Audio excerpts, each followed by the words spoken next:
কিন্তু যারা দুশ্মন ছিল কয়েকটা চাচা, তার মধ্যে থেকে আবার একটা আবু লাহাব আলাদা ছিল। এ বেঈমান আবু লাহাব সে প্রকাশ্য নবী দুশ্মনী করত, নবীর ওপর ঈমান তো আনেইনি। আর নবীজের আরেকটা চাচা আবু তালিব বলে নাম ছিল। এই আবু তালিব আমরা জানি রাসূলুল্লাহর আপন চাচা। এই আবু তালিবও জাহান্নামী, সেও নবীকে মানেনি, কিন্তু নবীজির বাপজি সে বিরোধিতা করেনি। আল্লাহ রসুলকে বাপজি খুবই ভালোবাসতেন, আল্লাহর নবীকে এত ভালোবাসতেন এই আবু তালিব। কিতাবে লিখেছে আমার বিশ্ব নবীকে বাপজি আবু জেহেলরা শুধু মারবো বলেছে। এই কথাটা আবু তালিব শুনে আর সহ্য করতে পারেনি। হাদিসের কিতাবে পাওয়া যায় নবী আমার মক্কা নগরে কলেমার দাওয়াত দিছিলেন, আর আবু জেহেল, উতবা, সাইবারা এরা গিয়ে রাসূলুল্লাহকে বাপজি বাধা দিল। বলে এই ভাতিজা, আগামী কাল থেকে আর যেন আমাদের বাপ দাদা ধর্মের বিরুদ্ধে কথা বলবি না। আমার বিশ্ব রসুলকে বাপজি বারণ করলো। এমনকি আবু জেহেল গলায় ধাক্কা দিয়ে রাসূলুল্লাহকে মাটিতে ফেলে দিলেন। নবীজি বাপজি পড়ে গেলেন, আর রাসূলুল্লাহর কপালে বাপজি পাথরের আঘাত লেগে রাসূলুল্লাহর কপালটা ফেটে গেল। নবী বাড়ি চলে গেলে, আর ওই সময় বেঈমান আবু জেহেলদের কাছে বাপজি রাসূলুল্লাহর সে আপন চাচা আবু তালিব হাজির। আবু জেহেল যেমন নেতা ছিল, আবু তালিবও বাপজি কুরাইশ বংশের বড় একজন নেতা। আবু জেহেল বিশ্ব রসুলের আপন চাচা আবু তালিবকে ডেকে বলল, ভাই আবু তালিব, তোমার সম্মানের দিকে তাকিয়ে তোমার ভাতিজাকে আমরা কিছু বলি নাই। এই আবু তালিব, তোমার ভাতিজা 14 দিন ধরে আমাদের বাপ দাদার বিরুদ্ধে কথা বলছে, সে নতুন কলেমার দাওয়াত দিচ্ছে। আগামীকাল যদি তোমার ভাতিজা কলেমার দাওয়াত দেয় তাহলে আমরা মারতে বাধ্য হব। যাহাতে মারবো বলল, আর আবু তালিবের 2 চোখে বাপজি পানি চলে আসলো। রাসূলের উপর ঈমান আনেনি, কিন্তু নবীকে খুব ভালোবাসত। আবু জেহেল বলল, আজকে রাত্রিবেলা তোমার ভাতিজাকে বারণ করবে, আশা করি তোমার বারণকে সে শুনবে। আবু তালিব বলেছিল, ওরে আমার বন্ধুরাও, মুহাম্মদ সাল্লাল্লাহু আলাইহি ওয়াসাল্লাম আমার কাছে 8 বছর থেকে 25 বছর পর্যন্ত একই সঙ্গে খাবার খেতাম। আল্লাহ রসুলকে আমি রাত্রিবেলায় বারণ করে দিব। আল্লাহর নবী জনাবে মুহাম্মদ রাসূলুল্লাহ সাল্লাল্লাহু তাআলা আলাইহি ওয়াসাল্লাম দরুদ নবী আমার সারাদিন কলমার দাওয়াত দিয়ে বাড়িতে বাপজি এসেছেন। এদিকে আবু তালিব বেঈমান তার বিবিকে ডেকে বলেছিল, বিবি রে, একটা বাসনে যেন দুজনের খাবার যেন সাজানো থাকে। অনেক দিন ধরে আমার ভাতিজাকে নিয়ে একসঙ্গে খাবার খাই নাই। আল্লাহর নবী জনাবে মুহাম্মদ রাসূলুল্লাহ সাল্লাল্লাহু তাআলা আলাইহি ওয়াসাল্লামকে ডাকলেন। নবী আমার বসে পড়লেন। আবু তালিব বলল, ভাতিজা, খাবারটা তুমি খেয়ে নাও রে বাবা। আল্লাহর নবী যে এইভাবে হাত জোড় করে বলেছিলেন, চাচা আপনি তো ভালোই জানেন, আপনি আর আমি দুজনাই খাবার খেতে গেলে, ওগো চাচা আপনি আগে খাবার না খেলে আমি খাবার খাই নাই, বলুন সুবহানাল্লাহ। যাহাতে আল্লাহ রসুল বাপজি এই কথাটা বাপজি বললেন, কাগজে কিছু লিখেছে নাকি? শেষের বেলা বলি আল্লাহর নবী জনাবে মুহাম্মদুর রাসূলুল্লাহ সাল্লাল্লাহু তাআলা আলাইহি ওয়াসাল্লাম ডাক দিয়ে বলেন, চাচা আপনি আগে খাবার না খেলে আমি তো খাবার খাবো না। আবু তালিব মনে মনে ভেবে চলো, আবু জেহেল যে আমার ভাতিজাকে মারবো বলেছে, আগামীকালকে কলেমার দাওয়াত যদি দিতে যাই, এই কথাটা যদি আমি খাবার খাওয়ার আগে যদি বলি ভাতিজাকে, আমার মনে হয় ভাতিজা আর খাবার খাবে নাও। আর ভাতিজাও খাবার না খেলে সারা রাত আমিও ঘুমাতে পারবো না। বলুন সুবহানাল্লাহ।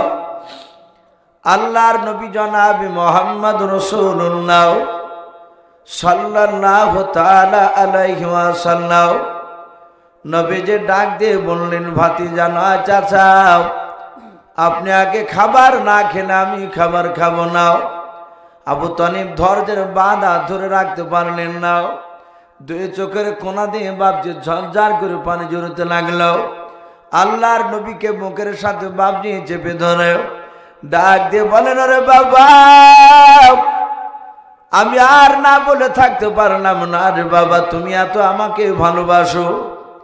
নবীজি ডাক দিয়ে বলেন, চাচা 6 মাস যখন মার পেটে ভরা ছিল ওই সময় আমার আব্বা সিরিয়ায় ব্যবসা করতে গিয়ে আর ঘুরে আসে নাই।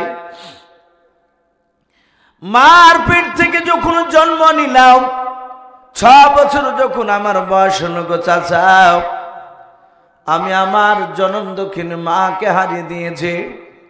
ওগো আমার চাচা যখন আমার 8 বছর বয়স ছিল ওই সময়তে আমার দাদা আব্দুল মুত্তালিবকে হারিয়েছি।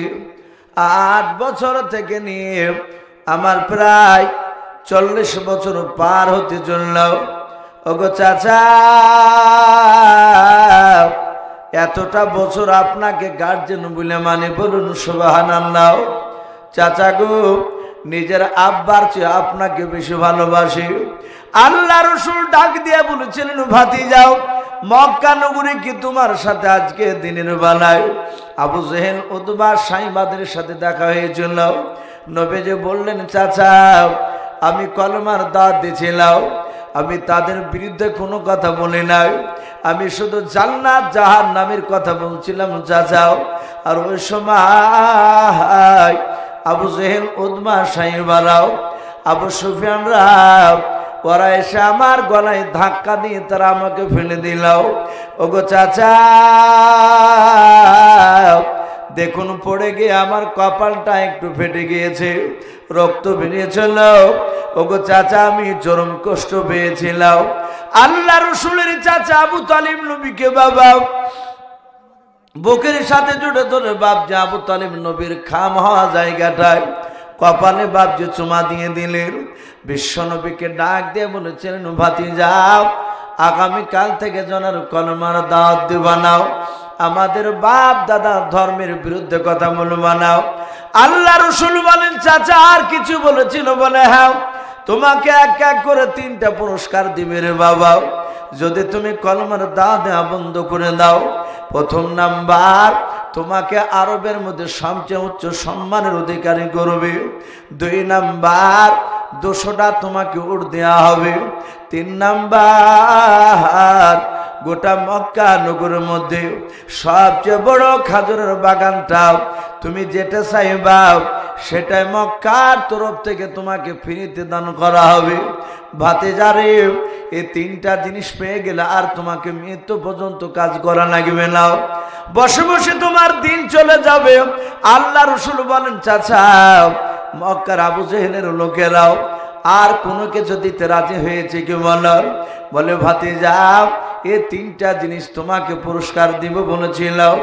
আল্লাহ রাসূল বলেন, চাচা খুদার কসম করে বলি চাচা শুনে নাও, আপনাকে সাক্ষী রেখে আমি আপনার ভাতিজা কথা বলি, শুধু মক্কা 3টা পুরস্কার কেন গোটা পৃথিবীর ধন সম্পদ যদি নিয়ে আমাকে নিয়ে দেয়, ওগো চাচা শুধু ধন সম্পদ নাই, আসমান থেকে সূর্য পেড়ে নিয়ে এসে যদি আমার ডানা হাতে দিয়ে দেয়, চাঁদ পেড়ে নিয়ে এসে যদি আমার বাম হাতে দিয়ে দেয়, ওগো আল্লাহর নবীজির ডাক দিয়ে বলছেন, চাচা খোদার কসম কেন বলি, আমি সত্য কথা হক কথা বলা বন্ধ করব না। বলুন সুবহানাল্লাহ।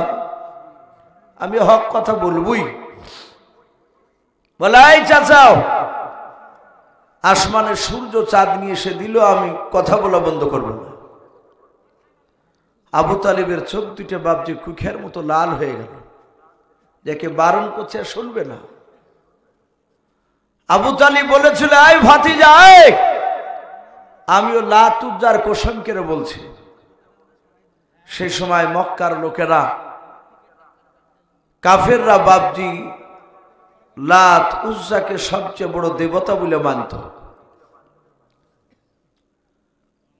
তারপরে আর একটা দেবতা মানত বাপজি হাবুলকে।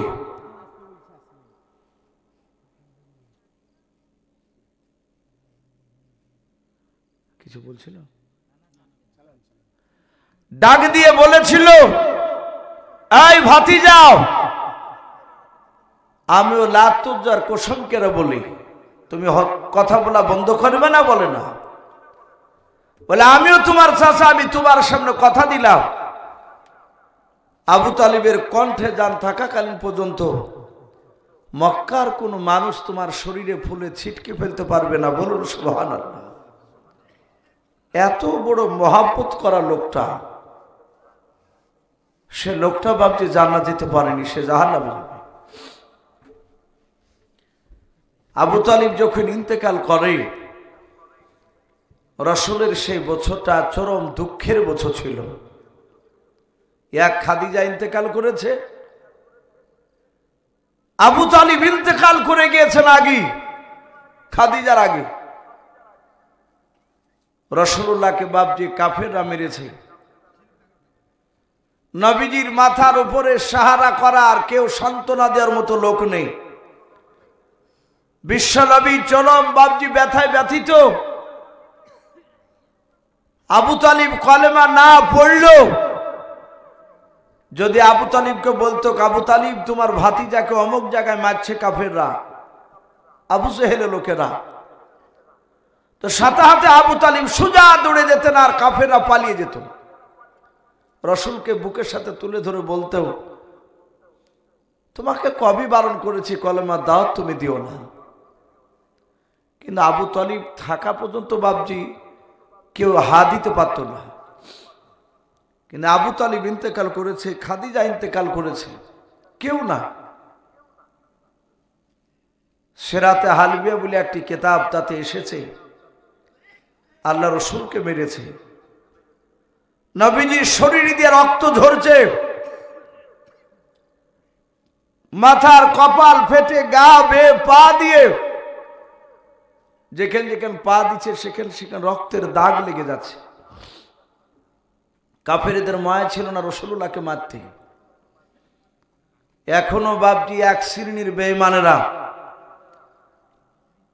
আমরা ইউটিউবে ফেসবুকে দেখছি বিভিন্ন খবরে, অনেক জায়গায় এক শ্রেণীর জানোয়াররা মুসলমানকে ধরে ধরে মারছে। আপনারা শুনেছেন হয়তো, অনেকে ভুলে যাচ্ছে। ঝাড়খণ্ডের তাবরেজ আনসারি ভাই যুবক, আজ ক বছর হয়ে গেল, ওকে 18 ঘন্টা ধরে বাপজি এক শ্রেণীর বেঈমানেরা জঙ্গলের ডাল ভেঙে, কচা ভেঙে, অনেকগুলো মানুষের সামনে তাকে পিটিয়ে হত্যা করেছে। এ কথা সত্য না মিথ্যা একটু জোরে বলে? তাবরেজ আনসারীকে, মালদাহার আফরাজুল ভাইকে, তাকেও বাপজি আপনার কুড়োল দিয়ে পেছন থেকে এক জানোয়ার কম মারিয়ে তাজা শরীরে বাপজি পেট্রোল দিয়ে তাকে আগুন দিয়ে জ্যান্ত পুড়িয়ে দিল। এটা তো শুনেছেন নিশ্চয়, ওটা কয়েক বছর হয়ে গেল। অনেক জায়গায় দেখতে পাওয়া যাচ্ছে বৃদ্ধ আমার বাপজির বয়সের লোক, দাদুর বয়সের লোক, তাদের দাড়িকে ধরে কাটিয়ে দিছে জোর করিয়ে। এই জানোয়াররা এত অত্যাচার চালাচ্ছে রাসূলুল্লাহর জামানাতে বাপজি। আমার বিশ্ব রাসূলকে সেসব জানোয়াররা মারত। ওরা জানতো, কাফেররা বলে দিয়েছিল মুহাম্মদকে যত কষ্ট দিয়ে মারবা তত তোমাদের নেকি হবে। বলুন আস্তাগফিরুল্লাহ। ওরা তো চিনে না রাসূলুল্লাহকে। বাপজি আমার সোনা লালেরা, এক শ্রেণীর জানোয়ার থাকে, তারা যেভাবে চালায় ওইভাবে তাদের বাপজি এক শ্রেণীর মানুষ তাদের কথায় নাচে। দুনিয়ার পরিস্থিতি বাপজি ভালো নাই, এটা আমরা সকলে জানছি। দিল্লির এক পুরোহিত সে বলেছে এখন টার্গেট আমাদের মক্কা নগরে কাবা শরীফকে দখল করার জন্য। একবার যাইয়ে দেখ না তোর অবস্থা কি করছে কেন। বলছে ওই কাবা শরীফের নিচে নাকি মক্কেশ্বর মন্দির ছিল। বলুন আস্তাগফিরুল্লাহ। নাম্বার করছে। আজ বাপজি 6 ডিসেম্বর চলছে। জুম্মা পড়েছেন তো আপনারা? পড়েন নাই? ইমাম সাহেব বলেনি আজকের ব্যাপারে? আমার মনে হয় যে গোটা ভারতবর্ষের এমন কোন জুম্মায় মনে হয় যার বাকি নাই আজ, যে আজকে বাবরি মসজিদের কথা আলোচনা করেনি। 1992 সালে ডিসেম্বরের এই 6 তারিখে আমাদের ঐতিহাসিক মসজিদকে বাবজি ধ্বংস করে দিয়েছে। আমরা আল্লাহর আদালতে বিচার দিয়েছি। বাবজি আমাদের পরিস্থিতি ভালো না, এগুলো সবাই জানতে পারছি। আমরা অনেক জায়গাতে সভাপতি সাহেব কাগজ লিখে দিচ্ছে। এই কিছুদিন আগে ডমকলে একটা জায়গায় ছিলাম, খুতবা শুরু করেছি, কাগজ লিখে বলছেন হুজুর এসব বেলডাঙ্গাতে যে একটা ঘটনা ঘটলো এসব সম্বন্ধে কোনো কথা বলবেন না। আমি বললাম কেন ভাই, বলা যাবে না আমরা মার খাচ্ছি? তো বলছে না, অসুবিধে আছে, আমরা মার খাবো কিন্তু বলতে পাবো না। এমন জামানায় বাপজি আমরা পৌঁছে গেছি। আমি বলছিলাম রাসূলুল্লাহকে সেই জামানাও মেরেছিল এক শ্রেণীর বেঈমানেরা, এখনো আছে সেই দল, তাদের উত্তরসূরি এখনো আছে। এখন আমার অনেক ইমানদার ভাইদেরকে কষ্ট দিচ্ছে। আমার রাসূলুল্লাহকে মেরেছে, নবীজির খাদিজা নাই। আমার বিশ্ব রাসূলকে মারত, খাদিজা থাকতে খাদিজার কাছে যেতে। নবীজি বলতেন খাদিজা আমি তো কোনো অন্যায় করিনি, আমাকে দেখো আবু জেহেলের লোকেরা ধরে কি লুমালো, নোংরা দিয়েছে গায়ে, পাথর দিয়ে মেরেছে, জুতো দিয়ে মেরেছে। আল্লাহ রসুলের অর্ধাঙ্গিনী বিবি খাদিজাতুল কুবরা সান্ত্বনা দিয়ে বলতেন ওগো আল্লাহ রসুল, ওরা যদি চিনতক আপনি আখিরি জামানোর রসুল আপনাকে মারতক না, ওরা চিনে না আপনি রসুল। আপনার পূর্বেকার নবী রসুলদেরকে তার কওমরা ধরে ধরে মেরেছে। বলুন আলহামদুলিল্লাহ। কত বড় সান্ত্বনামূলক কথা। আর আপনার আমার বিবি একবার পরীক্ষা করে দেখে, পাড়াতে কেউ যদি মারে তো কানতে কানতে বাড়িতে যদি যান আর বিবিকে যে যদি বলেন যে আমাকে মারিয়েছে অমুক চায়ের দোকানে অমুক লোক, তমনি বলবে ওর লাকে মারতে পারোনি, ওর নাক শুয়ে ফাটিয়ে দিতে পারোনি। আর নাহলে বলবে তুমি হাতে আমার চুরি খুলে তোমার হাতে চুরি করো। ও জানে যে মারামারি করে মরে গেলে আবার আরেক জায়গায় হাঁটু পাড়তে পাবো, আবার বিয়ে করতে পাবে। আর খাদিজা এমন সান্ত্বনা দিচ্ছে ওগো স্বামী আপনি কাঁদবেন না, আপনি যে রসুল তা ওরা চিনে না, ওরা জানলে আপনাকে মারতক না। রসুলকে সান্ত্বনা দিয়ে কথা বলতে সে খাদিজা নাই, সান্ত্বনা দিবে কে? মালে কমসে কম সামনে গিয়ে আবু তালিব বলতো এই আমার ভাতিজাকে কেন মেরেছ, এতটুকু কথা বলতো, কিন্তু আবু তালিবও না। রসুলকে কে সান্ত্বনা দিবে? আল্লাহর নবী তিনি জানেন আবু লাহাব আমার চাচা, তার বাড়িতে যাওয়া যাবে না। আল্লাহ রাসূল জানেন আমার চাচার মধ্যে থেকে সবচেয়ে বাপজি শক্তিশালী চাচা, তার নাম ছিল আমির হামজা। কি নাম বললাম? আমির হামজা রাদিয়াল্লাহু তাআলা আনহু। নবীজি আমির হামজার হাদিসের বাপজি তার হাতের ব্যাপারে নবী বলেছেন, দুনিয়াতে এক নাই দুই নাই, 50টা যুবকের শক্তি একাই। হযরত বাপজি আমির হামজার 2 হাতে আল্লাহ দিয়েছিলেন, বলুন সুবহানাল্লাহ। এত শক্তি বাপজি আমির হামজার হাতে ছিল। তীরন্দাজ ব্যক্তি ছিল, তীর দূর থেকে বাপজি মারলে, কোনো মানুষকে সামনে দিক থেকে মারলে বুকে তীর লাগিয়া পেছন দিক দিয়ে বাপজি বেরিয়ে যেত, বুক পিঠ দিয়াও। পেছন দিক থেকে মারলে সামনে দিক দিয়ে তীর বেরিয়ে যেত। আল্লাহর নবী মনে মনে ভাবলেন, আল্লাহ আমার চাচা আমির হামজার বাড়িতে একটু যায়, চাচা মনে হয় আমার সাইডে একটু দাঁড়াবে। তখন আমির হামজাও বাপজি কলমা পড়ে নাই, আল্লাহর নবীজিকে বাবা নবী বলে বাপজি বিশ্বাস করে নাই। আল্লাহ রাসূল আমির হামজার বাড়ির দরজায় গিয়েও দেখে দরজাখানা বাপজি লাগানো আছে। নবী ডাক দিয়ে বলেন, চাচা। আমির হামজার ডাকের সাড়া নাই। আমির হামজার বেবি বেরিয়ে আসলো, দরজা খুলে দেখছে তার ভাতিজাও। ডাক দিয়ে বলেছিল, চাচি মা আমার চাচা কই? বলে, তোমার চাচা এখানে নাই, জঙ্গলে শিকার করতে গিয়েছে। আল্লাহ রাসূল বলেন, চাচা বাড়িতে নেই। বলে, নাও।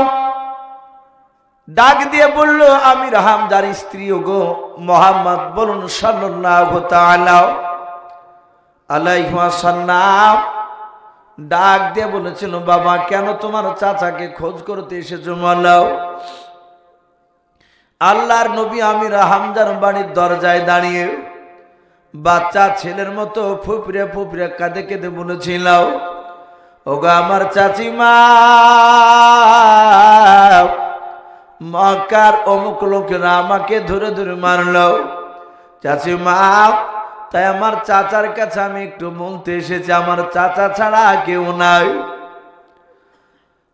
আমির হামজার স্ত্রী বলে, যেমন তোমার কর্ম তেমনি তোমার ফল হয়েছে। তোমাকে এত বারণ করেছি কলমার দাওয়াত দিও নাও, তুমি তো শোনো নাই। আল্লাহ রাসূলকে বাপজি বাড়ির ভেতরে বসতে দিল নাও, সান্ত্বনামূলক কথা বলল নাও। আল্লাহর নবী বাপজি চলে গিয়েছেন কানতে কানতে, যে এক গুহার ভেতরে বাপজি শুনলাম সেজদায় পড়ে কাদার বলেন, আল্লাহ মনে হয় তোমার দিনকার বেশি দিন টিকে রাখতে পারবো না। আল্লাহর রাসূল সাল্লাল্লাহু তাআলা আলাইহি ওয়াসাল্লাম বাপজি কান্না শুরু করে নিয়েছে। কিতাবে লিখেছে, বাবা আমির হামজা একটা হরিণকে বাপজি তীর দিয়ে নিশানা করেছিল, হরিণটাকে বাপজি শিকার করবে। তীর ছোড়ার আগেও সাতাত বাপজি হরিণটা আল্লাহর কুদরতে বাপজি জবান খুলে ডাক দিয়ে বলেছিল, ওগো আমির হামজা, নবীজির চাচা, আমাকে না মেরে যাও তোমার ভাতিজার পাশে গিয়ে তুমি দাঁড়াও গা, বলুন সুবহানাল্লাহ। আমির হামজা অবাক হয়ে গেলেন, জানো আরে বাপ যে কথা বলে হরিণে, জংলা হরিণে। আমির হামজা সোজা বাড়ি চলে আসিল। আসার পর তার বিবিকে বলেছিল, আমার ভাতিজার ব্যাপারে তোমার কিছু জানা আছে? বলে, আমি জানি না, কিন্তু তোমার ভাতিজা দরজার গুড়িতে তোমাকে ডাক দিছিল, তুমি নাও বলেছিল, আর তোমার ভাতিজা কাঁদতে কাঁদতে বাড়ি থেকে বেরিয়ে চলে গেল। আমির হামজা বলে, কোথায় গিয়েছে? বলে, জানি না। সঙ্গে সঙ্গে আমির হামজা পায়ের রক্তের নিশানা দেখে দেখে বাপজি ময়দানে চলে গেলেন। আল্লাহর নবী সিজদায় পড়ে আছেন। আমির হামজা নবীজির পৃষ্ঠা মুবারকে বাপজি হাত দিয়ে বলেছিলেন, ওরে ভাতিজা, এতদিন তোমার আমির হামজা তোমার পক্ষে কথা বলেনি, তোমার চাচা আমির হামজা এখন এসেছে রে বাবা, বলো কে মেরেছে তোমাকে? আল্লাহর নবী জনাবে মুহাম্মদ রাসূলুল্লাহ সাল্লাল্লাহু তাআলা আলাইহি ওয়াসাল্লাম সেজদা থেকে মাথা তুলে আমির হামজার হাত দুখানা ধরে বললেন, ওগো চাচা, আমাকে যে মেরেছে তার নাম করলে আপনি কি করবেন? বলে, তার বুকে তীর দিয়ে আমি তার পিঠ দিয়ে তীরটা বের করে দেব। আল্লাহ রাসূল বলেন, ওগো চাচা, ওই ছেলেটাকে মারলে শুনে নেন আমি খুশি হব না। বলে, ভাতিজা, কি করে মারলে খুশি হবা? নবীজি বলেন, আমি মারলে খুশি হব না। শুনে নাও চাচা, একটিবার যদি পড়ে নাও কালেমা লা ইলাহা ইল্লাল্লাহ, লা ইলাহা ইল্লাল্লাহ, লা ইলাহা ইলাহা ইল্লাল্লাহ মুহাম্মাদুর রাসূলুল্লাহ সাল্লাল্লাহু তাআলা আলাইহি ওয়াসাল্লাম। এই কলমা পড়ে বাপজি আমির হামজা তারপর ঈমান এনেছিলেন। এই আমির হামজা রাসূলুল্লাহ বেঁচে থাকা পর্যন্ত নয়, আমির হামজা বেঁচে থাকা পর্যন্ত নবীজির পাশে দাঁড়িয়েছিলেন। আমির হামজা রাসূলুল্লাহর অনেক বড়, অথচ নবীর কাছে এসে কথা বলতে বসতেন বাচ্চা ছেলের মতো করে। বলুন আলহামদুলিল্লাহ। উনি জানতেন আমার ভাতিজা হলো তো কি হলো, ইনি আমার চেয়ে বয়সে অনেক ছোট হলো তো কি হলো, উনি বিখ্যাত নবীর রাসূল। আমি বলছিলাম কিছু চাচা ইমানদার আর কিছু চাচা বেঈমান। তা আবু লাহাব এত দুশমন ছিল, শুধু আবু লাহাব নয়, তার স্ত্রীর নাম ছিল উম্মে জামিলা। এই উম্মে জামিলা সহ বাপজি রাসূলুল্লাহর দুশমনি করেছিল। স্বামী স্ত্রীতে নবীকে চুল পরিমাণ দেখতে পারত না। শুধু আবু জেহেল উতবা সাইবাদের সাথে মিটিং করত যে মুহাম্মদ সাল্লাল্লাহু আলাইহি ওয়াসাল্লামকে মারা যায় কি করে। এই আবু জেহেল পাথর লুকিয়ে নিয়ে গিয়ে দেখলো এ তো ওর সাক্ষী দেয়। আর দিন দিন অন্য দলের লোক মুহাম্মদ সাল্লাল্লাহু আলাইহি ওয়াসাল্লামের দিকে চলে যায়। বলুন আলহামদুলিল্লাহ। আস্তে আস্তে সব নবীর দিকে হয়ে আসছে। আজ পৃথিবীতে বাপজি এক শ্রেণীর মানুষ উঠে পড়ে লেগেছে মুসলমানদেরকে নিধন করার চিন্তায়, যে দুনিয়াতে মুসলমান রাখবে না। কেন? ওরা পৃথিবীকে গবেষণা করে দেখছে দুনিয়ার মানুষকে, যে দিন দিন যেভাবে ইমানদার হচ্ছে মানুষ, আর বেশি দিন নাই গোটা পৃথিবীর আকাশে কলমা উঠতে। বলুন আলহামদুলিল্লাহ। তাই উঠে পড়ে লেগেছে। ওরা যত অত্যাচার চালাবে তত আল্লাহর দ্বীনের দাওয়াত আরো বেশি বাড়বে। বলুন আলহামদুলিল্লাহ। আবু জেহেলরা যত চেষ্টা করেছিল নবীকে শেষ করা, তত তাড়াতাড়ি বাপজি নবীর দ্বীনের দাওয়াত পৃথিবীতে পৌঁছাচ্ছিল। আবু জেহেল ডাক দিয়ে বললো, উতবা সাইবা আবু সুফিয়ান আবুল আহাব আর আবু জেহেল। তখন তো আবু জেহেল হয়নি, তার নাম আবুল ইবনে হিশাম, আবুল হিকাম, এগুলো মানুষে ডাকতো কোকে। আবু জেহেল বললে, এই মক্কার বন্ধুরা, আমাদের দলে লোক আর নাই, সব মুহাম্মদ সাল্লাল্লাহু আলাইহি ওয়াসাল্লামের দিকে আস্তে আস্তে হয়ে যাচ্ছে। ওকে দুনিয়ার বুক থেকে নাস্তাবুদ করার কোন রাস্তা আছে? সাতাহাতে বলেছিল উদবার সাইবা, এরা খুব ক্রিটিক্যাল। বলে, ভাই একটা রাস্তা আছে। বলে, কি? বলে, ওই রাস্তা দিয়ে আমরা দেখতে পাই মুহাম্মদ সাল্লাল্লাহু আলাইহি ওয়াসাল্লাম প্রতিদিন যাতায়াত করে। সকালবেলাতেই তো নয়, রাত্রিবেলা থেকে শুরু করে দিবে। বন্ধুরা, আমরা যত আবু জেহেলের লোক আছে সবাই মিলে আমরা তাড়াহুড়া করে 25 থেকে 30 হাত যদি রাস্তার ভিতরে মাঝখানে যদি একটা গর্ত কাটি,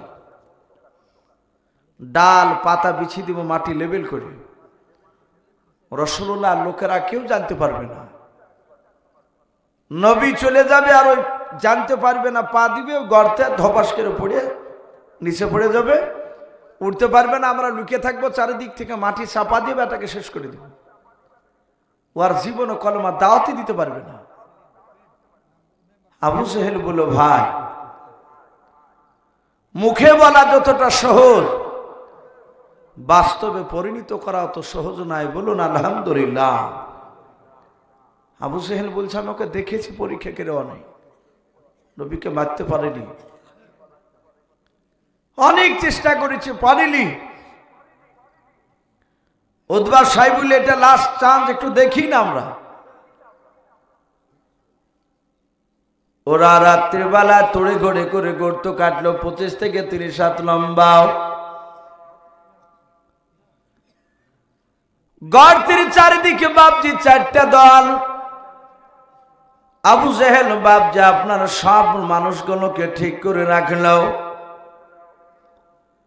যে জায়গায় গর্ত কেটেছে রাস্তার মাঝের বাবা, ওই জায়গায় লাইটিং এর ব্যবস্থা করেনি। ডাক দেব না, ভাই আমি আবু জেহেল 4টা দলকে তোমাদেরকে চারদিকে লুকিয়ে রাখলাম। অন্ধকার দিয়ে মুহাম্মদ সাল্লাল্লাহু আলাইহি ওয়াসাল্লাম চলে যাবে। রাস্তা দিয়ে যাওয়ার সময় কে বলে সব দেখার দরকার নাই, কারণ আমরা জানি গর্ত কেটেছি আমরা মুহাম্মদ সাল্লাল্লাহু আলাইহি ওয়াসাল্লামের লোক ছাড়া আমরা কেউ আসবো না এখানে। যখনই গর্তে পড়ে যাবে সঙ্গে সঙ্গে তোমরা চারিদিক থেকে মাটি নিয়ে এসে চাপা দিয়ে শেষ করে দিবে বেটাকে। বললে অসুবিধা নাই। আবু জেহেল বাপ যে রাত্রিবেলা বিছানায় শুয়ে গিয়েছে, আল্লাহর নবীজির অপেক্ষায় আছে। আবু জেহেল বলেছিল, বন্ধুরা মুহাম্মদ সাল্লাল্লাহু আলাইহি ওয়াসাল্লাম গর্তে পড়ে গেলে আমার কাছে দৌড়ে গিয়ে খবর দিবাও। আল্লাহ রসুল বাপজি যাই নাই। আমার আল্লাহ বলেন, বান্দারা তোরা যা চালাক তার চেয়ে 100 গুণ চালাক আমি আল্লাহ। বলুন আলহামদুলিল্লাহ।